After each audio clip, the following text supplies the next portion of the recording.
Welcome to the Slop Farm. Enjoy the video. You're starting with two things: accounts that work and permissions that are open. Sign into Myfitnesspal and your phone's health app or Google Fit, then update both apps so they speak the same language.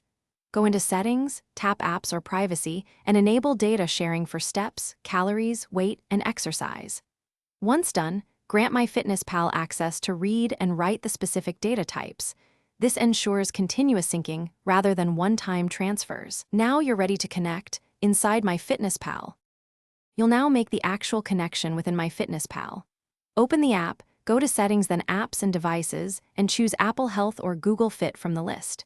Tap Connect and follow the prompts. You'll be asked to allow access to each data type.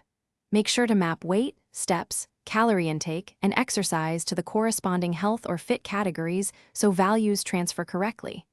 If you use multiple devices, pick which one is the primary source. This prevents duplicate data and keeps your diary accurate. You're finishing by confirming the sync and fixing common hiccups. First, open Myfitnesspal and your health or fit app to verify recent steps, weight, and calories appear. Syncs can be immediate or take a few minutes.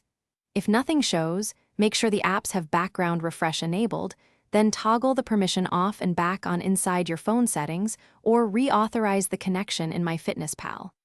If syncing still stalls, clear the app cache or reinstall Myfitnesspal. This often resolves persistent permission. Thanks for watching. Consider subscribing if we helped you today.